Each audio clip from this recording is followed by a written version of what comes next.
Supermarket stalker. I was about 10 or 11 years old when this happened. A little background information. It happened in a Chinese community in New York, where everyone was Chinese, spoke Chinese, etc. It was pretty safe for kids to roam around, because most of the people there lived there for years, and it was hard to get lost. Also, despite the fact that I was young, I looked much older. I was pretty tall for a Chinese person. When I was 10, I was about 5'2" to 5'3", and I dressed older and looked older. Back to what happened. I was with my mother because she was buying groceries at the supermarket, at a Chinese supermarket. I was extremely happy to join her because she said I could buy anything I wanted, and for once, I didn't have to pay for it myself. She let me roam around, including leaving the supermarket and going a few blocks away. This was New York, so there were a lot of people. Being adventurous and stupid, I didn't have a cell phone but decided to walk by myself around. I noticed a man, mid or late 20s, probably Middle Eastern, walking around. It was rare to see someone not Chinese, but I didn't think anything of it because it's New York. There's different communities everywhere. Eventually I got bored and managed to walk back to the supermarket, only to find my mom still looking at the vegetables. I felt like someone was watching me, but I shrugged it off and continued to look around the supermarket. I turned around when I was alone in an aisle because I continued to feel spied on, and I thought it was my mom. However, I saw the man. He was looking at the items, nothing odd. I continued to look at the different snacks. Nothing seemed odd. After picking a few snacks, I walked back to my mom where the cart was and put all my snacks there. I noticed the man now near the vegetables, looking around. I began to feel suspicious, so I started walking around, and I occasionally turned around as if I was looking at the items to see if he was following me. I noticed he would pretend to look at the items, glance at me, then put the items down and follow me. I walked to my mom, and he walked away from me. I walked away from her and saw him approach me again. I didn't want him to know which adult was my mom. I was a really fast runner, so I walked out of the store. I saw him follow me out. I started to walk around the street, and he was walking slowly as well. Once I turned the corner, I ran. I heard footsteps and saw him running after me. I was so scared because I didn't have a cell phone, and I only had a few dollars on me. I saw a really big crowd of people near another supermarket because I had run a few blocks. I saw he had started walking, trying to not act suspicious. When I walked into the crowd, I looked back occasionally to see if he had noticed me. It was hard to find me because everyone was Chinese and wearing coats. It was winter and fall time. As soon as I felt safe, I ran back to the supermarket, and he wasn't following me anymore. When I saw my mom, I told her what happened. She quickly paid for the groceries, we walked to the car, and we left. So, creepy supermarket stalker, let's not meet ever again.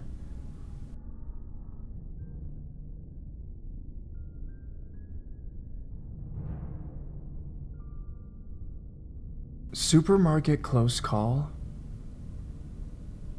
I really isn't sure what happened in this encounter, which is one of the reasons I'm posting it here. It isn't very exciting, but maybe other people have had something like this happen, and will post better stories in the comments section. So, it was a cool Sunday morning in Ireland. I had just gone to mass with my parents.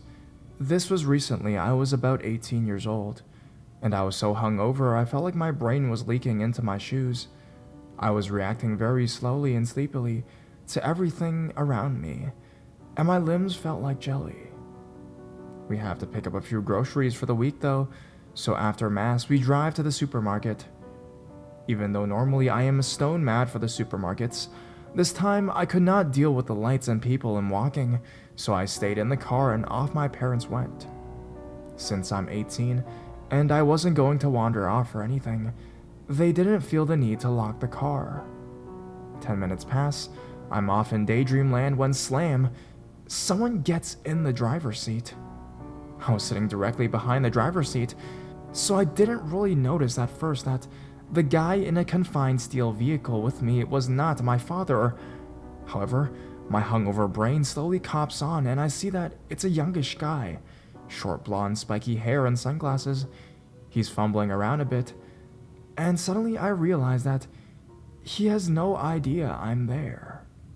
Strangely, I didn't feel afraid, more as if it was a very, very awkward social situation.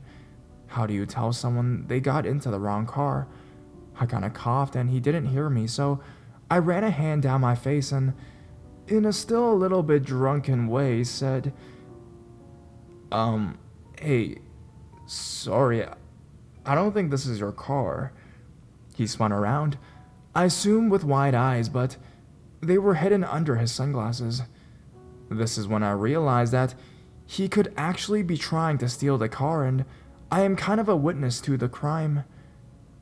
Actually, I am very much a witness to the crime, but whether he was trying to steal the car or not, my mild tone did not antagonize him, fortunately.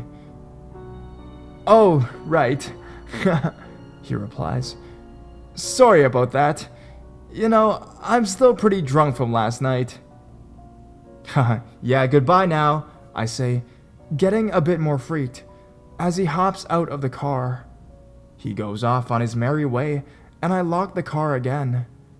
I notice him going around the car park a bit aimlessly, and I wonder if he actually has forgotten which car is his, or if he's trying to steal a car in broad daylight. My parents return, and I tell them the story, making sure to guilt trip them because why not? They took it a bit more seriously than I did, though. I still wonder, though, whether it was an attempted crime or just some drunk dude. He didn't seem all that drunk until I revealed my presence. But even so, a drunk guy shouldn't be trying to drive. Best case scenario, a very drunk driver. Worst case scenario, car stealer. Either way, he can't have been too violent or too ruthless, 'cause he didn't try to intimidate me or anything. Maybe he just wanted an easy crime. What do you people think it was? Leave stories and comments.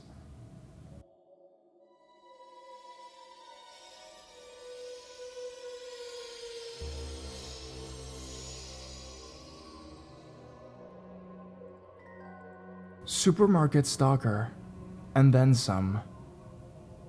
This is my first post on Reddit Let's Not Meet. Well, first post on here ever, actually.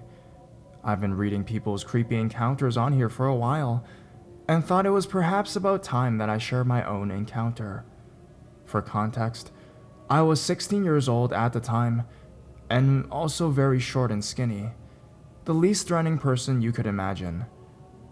I just got my first job as a checkout girl at the one supermarket in my small town, which I was really excited about.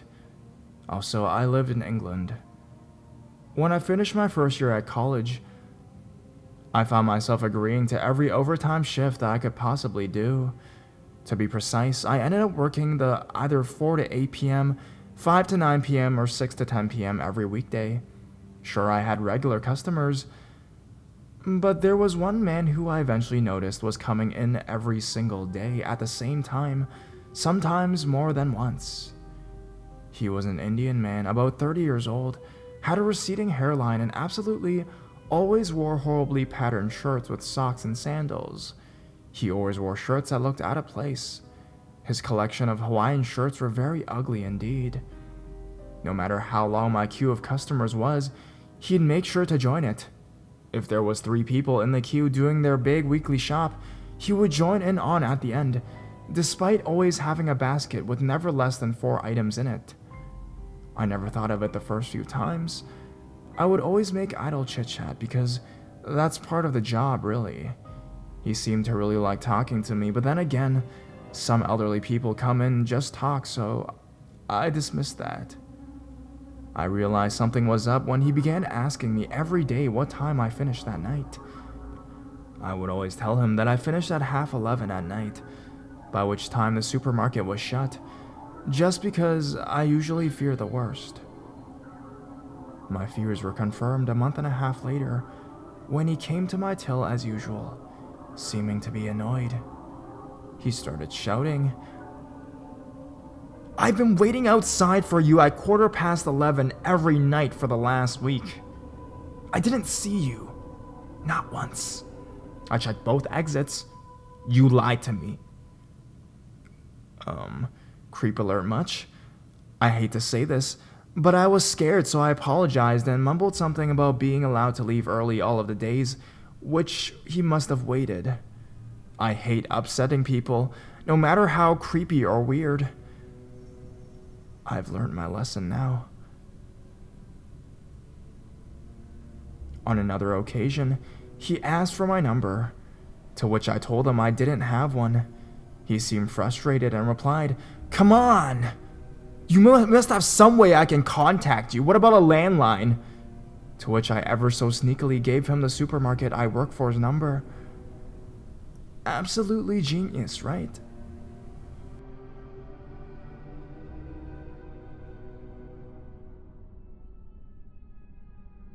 After these incidences reoccurring for about 2 months, I told my supervisor who kindly would look out for him, and upon seeing him join my till, they would come and take over and let me briefly run away.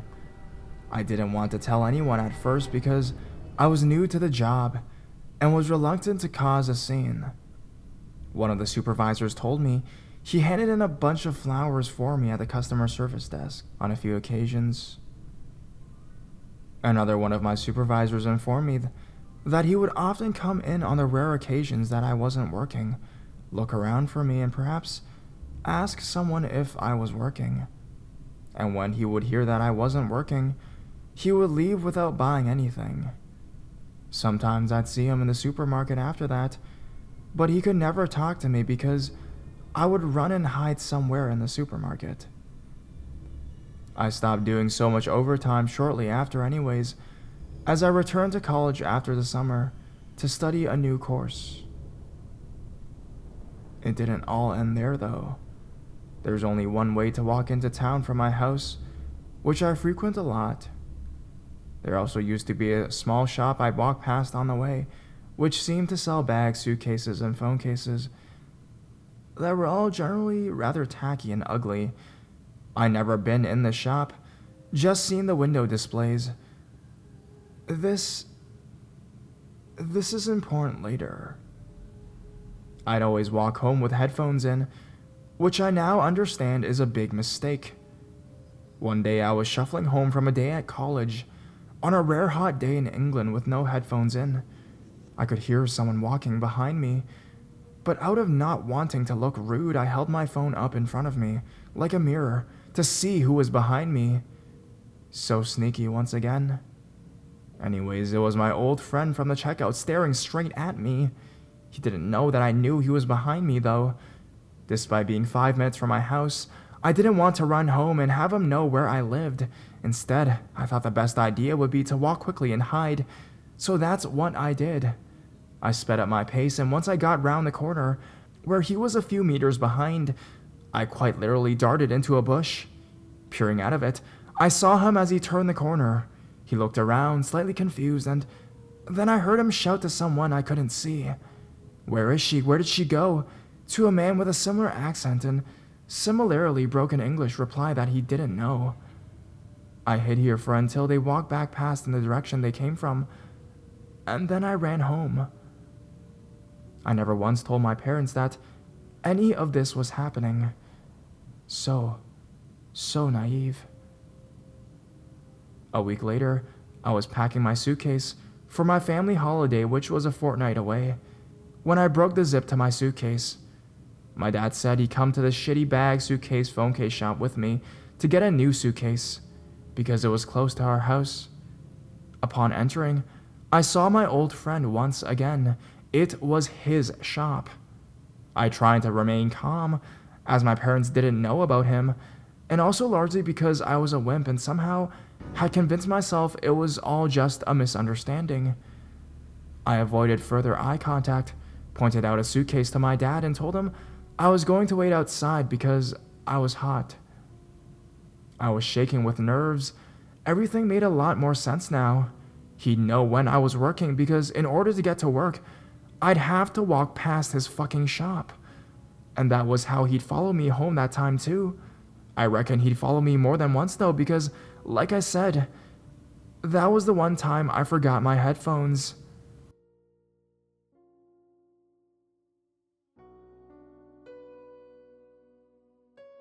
When me and my dad got home, I explained everything to him.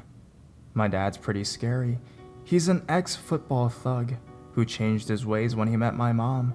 He went straight back to that shop and, from what he says, had a bloody good word with that C-U-N-T and knocked some sense into him.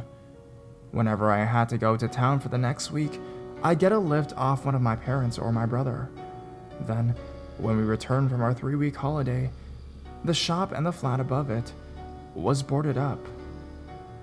I haven't seen the creepy man since, and I've gained a lot more confidence in the year and a bit since this all happened.